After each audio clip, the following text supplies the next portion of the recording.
a quinta rodada, dia 30, como decide a eleição, essa votação. Vai começar, acho que 9 horas lá na sede do Calabouço, acaba 9, 10 horas da noite. Então, esse jogo seria o jogo da quinta rodada, para ter o parâmetro de técnico.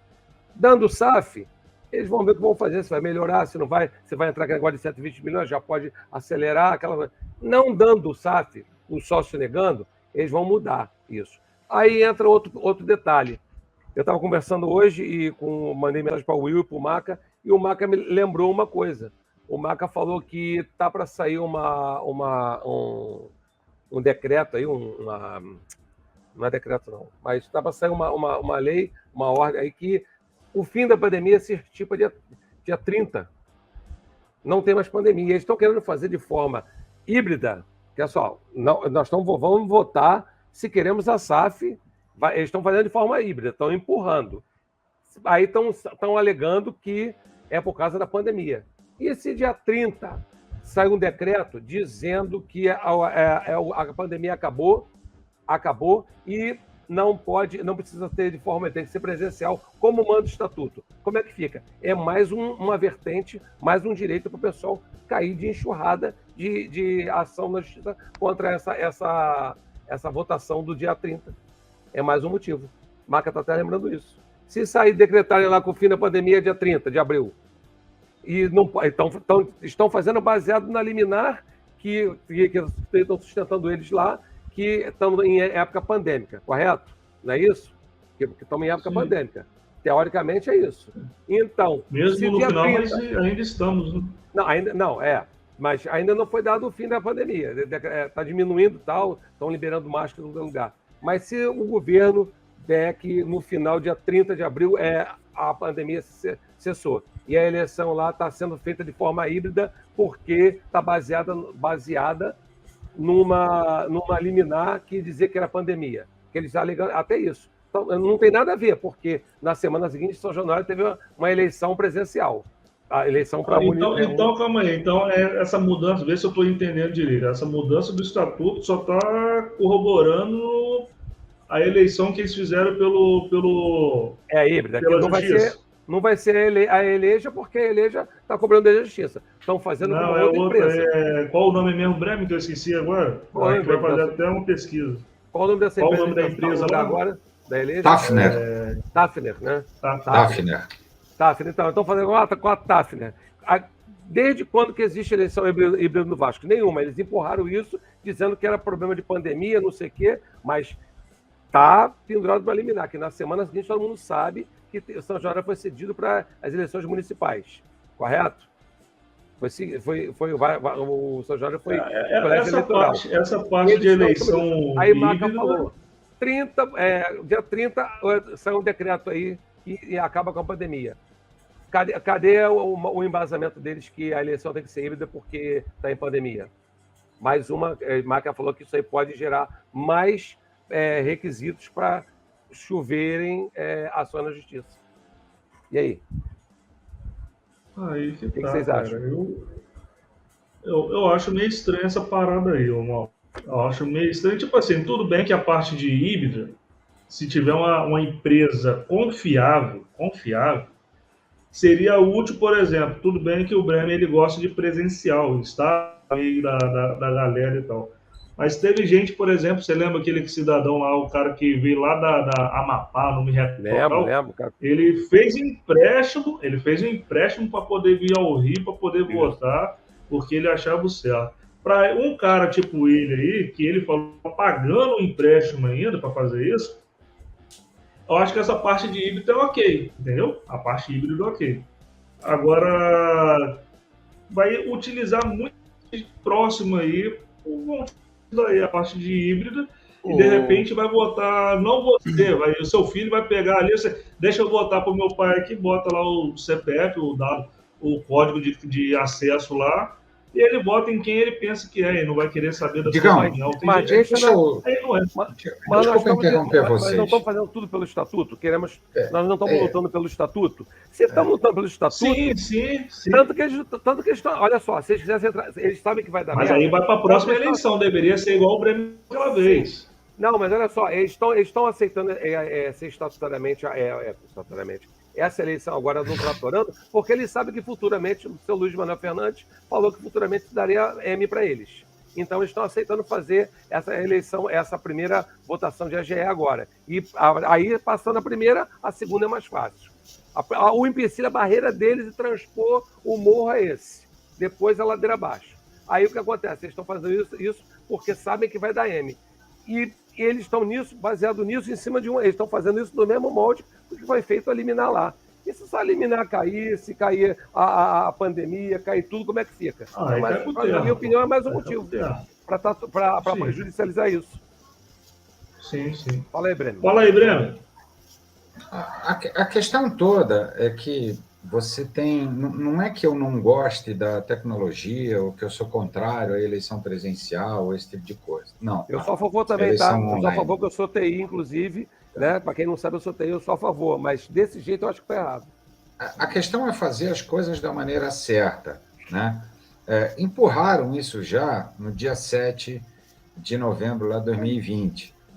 Sob o pretexto da pandemia, desculpa da pandemia, sendo que no dia 14 puseram lá essa enquete e no dia 15 tinham eleições municipais. Tá. Agora, assim, essas coisas eu não consigo entender. A pandemia, efetivamente, pelo que a gente vê nas ruas, ela acabou. Aboliram já máscaras, enfim, o passaporte sanitário, todas essas situações aí. Né? Muitos lugares já não estão mais exigindo esquema vacinal, e até para avisar, minha filha está indo viajar agora também, não precisa mais dessas coisas todas aí, está bem mais tranquilo. Isso que está indo para fora do país. Então, quer dizer, mas o Vasco quer, essas pessoas lá querem aprovar a mudança do estatuto, contemplando uma eleição híbrida e fazendo ela híbrida. É sério isso? Alguém consegue explicar esse negócio para mim? Isso não foi aprovado, mas eles vão fazer a eleição agora nesse formato para aprovar. Porra, vocês estão de sacanagem, porra. Não dá, gente.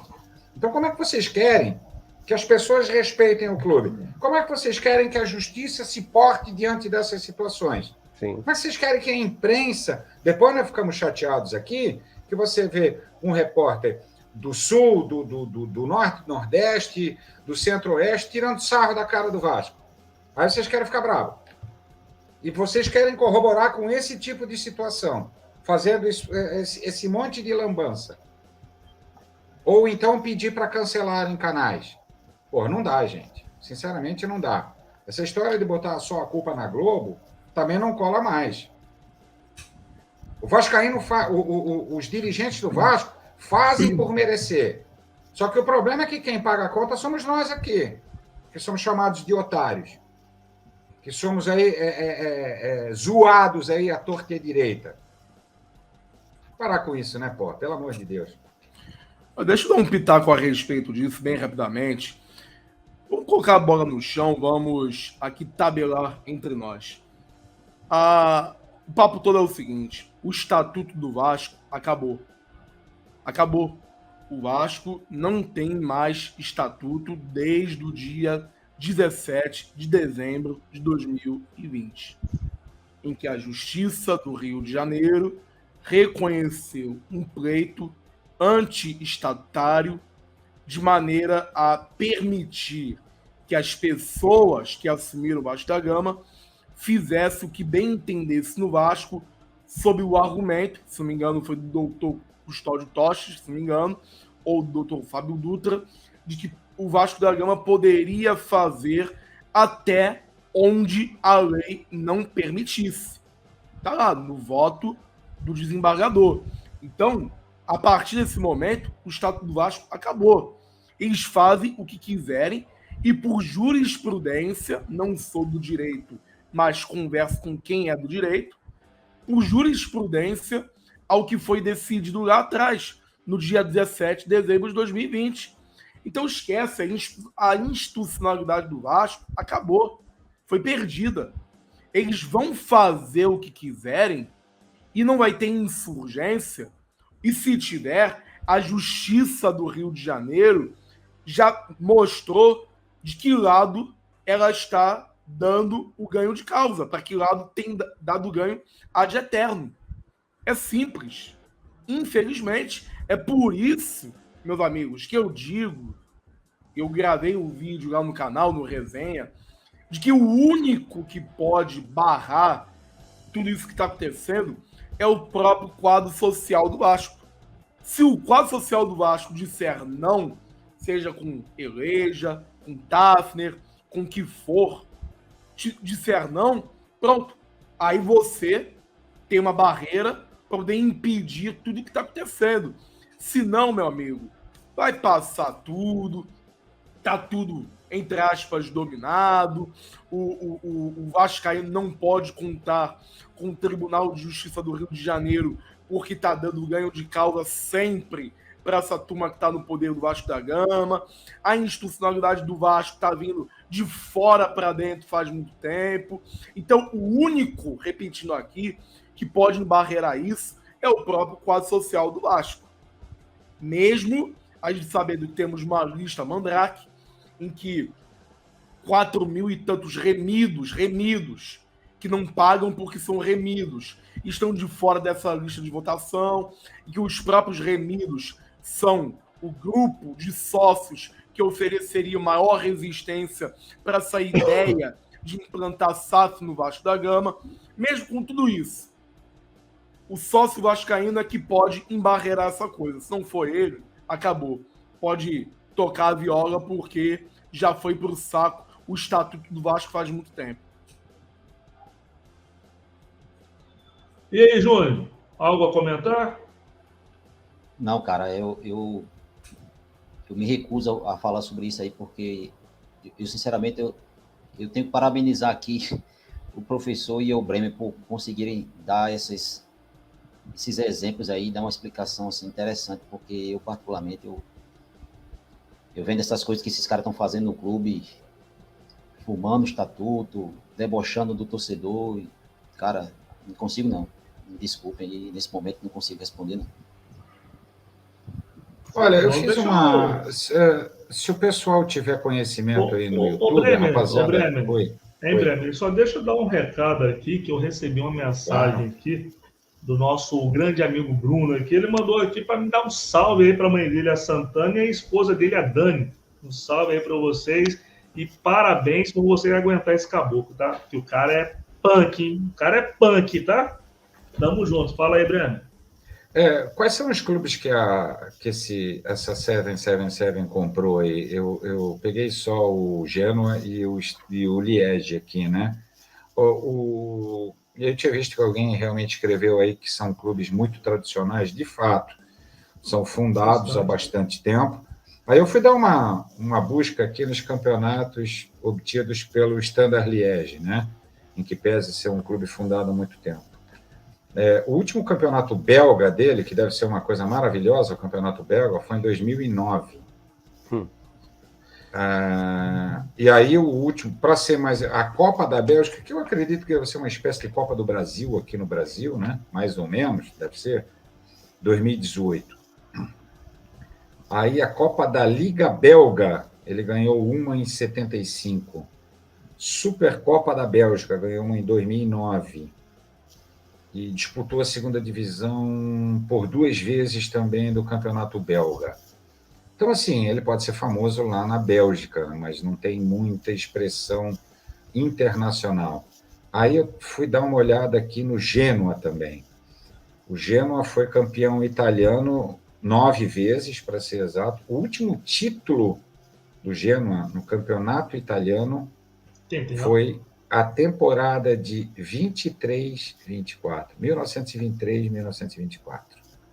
A Copa da Itália é mais recente. Ele ganhou. Que eu falei, foi campeão do futuro, depois você falou que é 1900. Eu falei que tinha tempo. 100 anos atrás, porra. A Copa da Itália é mais recente, 1937.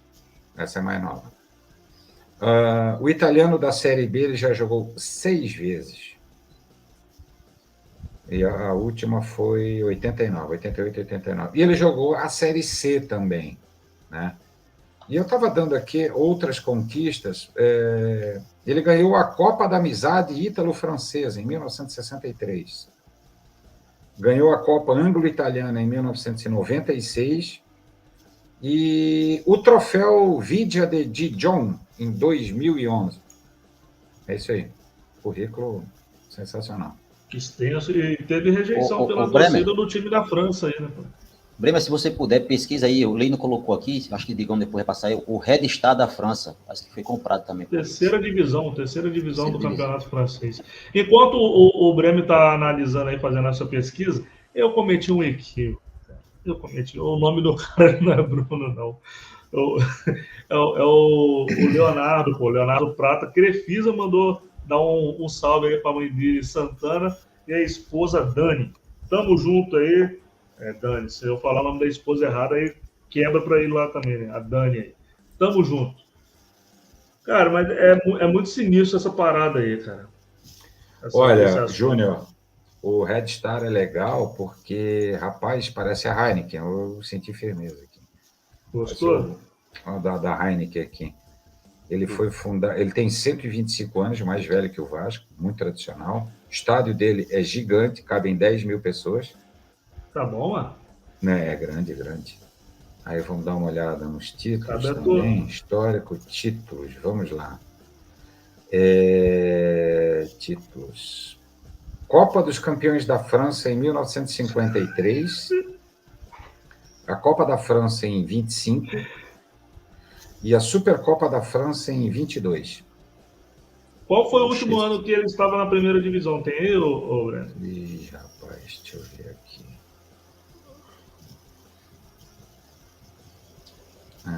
Não, mas eu vou dar um... ele ganhou, Copa da França ele ganhou 5 vezes, que a última foi 41, 42. O francês da segunda divisão ele ganhou 2 vezes também, em 34 e em 39. O campeonato francês da terceira divisão ele também ganhou 2. Em 2004, 2015 e agora 17 e 18. São os títulos mais recentes, né? E ele disputou também em 1940, 1940-41, campeonato aqui, Campeonato da França Nazista. Foi um campeonato que ele disputou. Ok, vamos entender que era por conta de domínio de guerra, enfim, aquela coisa toda. Estava rolando a Segunda Guerra Mundial. Mas é isso. O último título dele foi da terceira divisão, né, do campeonato francês, que ele jogou 2014, 2015 e 17 e 18. Ele tem esses 2 títulos também. Na primeira divisão, o último título dele foi em 1942. Olha que interessante, né? Copa da França. É isso aí. Campeonato francês, efetivamente, ele nunca ganhou. Aí agora que o jogador já morreu dessa época. Cara, eu vou dizer você, não dá medo, não. Esse aí, ó, a Gema não chegou na metade do campeonato, não. Chegou na 4ª rodada. Não vem com essa, não. Ele chegou na 4ª rodada e botou o Gema em último. Não vem com essa, não. Não dá medo, não. É que eles entendem que o campeonato lá não começa no meio do ano, só pode o Luciano. Chegaram em setembro. Em setembro, na 4ª temporada 2021, 22, 23. Eu acho que para quem quer a SAF no Vasco, beleza, eu entendo. Como eu disse, entendo, desculpe, respeito, mas não entendo, porque diante disso aí, porque tá mais que provado que a 777 ela tá pegando times já praticamente quebrados. Eu acho que é por isso que o cara disse que o Vasco, em si, a diretoria, a administração, a parte da estrutura do Vasco era melhor que eles tinham até hoje, que tá aí. Bicho. Vamos ter uma mensagem do Luciano ali. O Luciano é um defensor, né, da SAF. Tranquilo, como disse o Júnior. Ver o Botafogo hoje com SAF. Vê o quê? Não ganhou nada. Não entendi. Bem, vou dizer o que eu venho dizendo todas as vezes. É porque está contratando, é porque está emocionado, porque o Botafogo está trazendo alguns nomes aí. É o que eu já disse várias vezes, eu repeti até que as pessoas entendam. A SAF do Botafogo é o único dono. É um cara só. A 777 não é vários pajé para uma tribo só, irmão. Se um não quiser, dinheiro não vem. É uma pirâmide, né? É uma pirâmide de empresa, no caso, basicamente. Não é porque Josué tem a possibilidade de injetar dinheiro, que ele vai injetar dinheiro se algum investidor que investe dinheiro na 77 vai fazer, não. Se nós aqui, 5 aqui, por exemplo, injetamos dinheiro na 77 e disser a Josué aqui, eu disser a Josué, não, a minha parte você não vai dar. Ele não vai fazer. É diferente. Esse é o problema, é que tem gente que ainda não entendeu que uma coisa é diferente da outra. É difícil que a galera entenda isso, velho. Ô, Júnior, e tem um agravante também, olha só, vamos mais uma vez ter que tocar nesse assunto, porque o John Textor no Botafogo, a torcida do Botafogo tem que rezar muito, mas muito, que seja um cara equilibrado, que seja um cara que coloque pessoas no futebol para poder produzir resultados de qualidade para o Botafogo, porque se não for assim, a SAF é dele. Ele faz o que bem entender. Vai reclamar com o Papa, vai reclamar com o Buda, vai reclamar com Alá, vai reclamar com quem for. A SAF é dele, ele vai fazer o que quiser. E aí o que acontece? Você, num regime associativo, que nem uma democracia que nós vivemos no Brasil, um presidente não tá bom, troca, vai lá o povo, elege outro. Com um clube de futebol a mesma coisa, não tá bom, um elege outro, uma hora certa. Agora, o cara que compra as ações de uma SAF e é dono da empresa, da SAF, faz o que bem entender, é como uma monarquia. Tem que torcer pro rei, entre aspas, né? Ser o pica das galáxias, com todo o respeito à live, mas se não for assim, acabou. Vai reclamar com quem quiser, ou então aí enfia a cabeça debaixo da terra e vive que nem tamanduá, porque não vai ter jeito. Vai fazer o que bem entender. É simples. Esse aqui, o Diego Ribeiro botou aqui, bancada, vocês sabem se na sede do calabouço terá urna eletrônica ou será urna onde deposita o voto manualmente? Mas isso aqui é porra que fizeram uma eleição. Uns totens, um terminal computacional, e quem quiser vai lá e vota. Só que ninguém faz isso. Recebendo o SMS, login e senha pelo telefone, você vai se deslocar pro calabouço pra quê? Pra poder olhar o totem e fazer uma coisa que você faz de casa? Uma selfie, você vai em inglês ver isso daí. Cara, não é eleição híbrida. Põe uma coisa na cabeça de vocês. Eleição híbrida é quando você tem dois mecanismos diferentes da adopção de voto. No caso, cédula e, no caso, votação online. O que eles estão fazendo é uma votação online com possibilidade de votação online presencial. É isso, entendeu? Agora, para ser híbrido, tem que se configurar por dois meios distintos. No caso, cédula e no caso, meio eletrônico. Não estão fazendo isso, não é híbrido. É online com totem presencial e acabou.